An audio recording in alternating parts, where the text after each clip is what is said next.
Welcome back mga ka-farmers! So for today's video ay kakagising pa po natin at pumunta agad tayo sa ating babuyan mga ka-farmers. Tag-ulan dito ngayon mga ka-farmers kaya gusto ko pong i-share sa inyo kung paano ba namin inaalagaan ang aming mga baboy tuwing tag-ulan.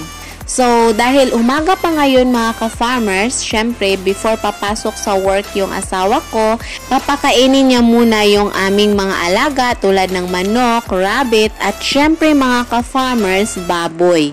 Then, mamayang tanghalian at hapunan, ako na naman po yung magpapakain sa kanila. So, ganyan po kami dito sa aming babuyan mga ka-farmers. Nagtutulungan po kami sa pag-aalaga ng aming mga hayop.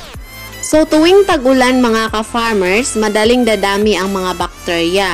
So, mataas ang chance na magkakasakit ang mga baboy kaya kailangan na panatilihing malinis ang ating mga kulungan.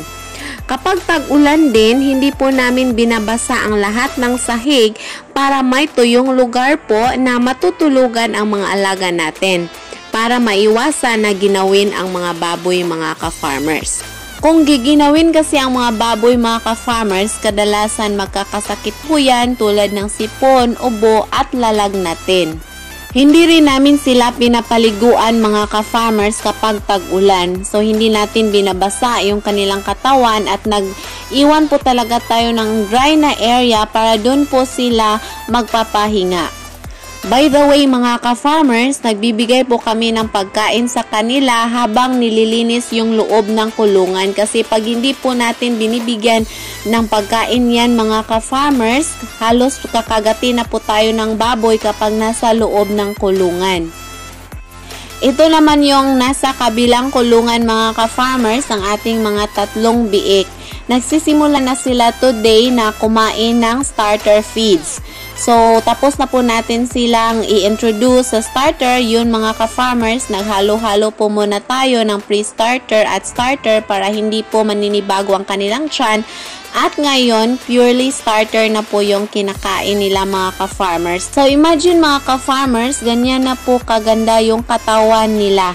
Hindi pa po sila nag 1 month dito sa akin. Nabili ko sila last October 25. So, mag 1 month din sila sa akin ngayong November 25. At ganyan na po kalaki yung kanilang pangangatawan.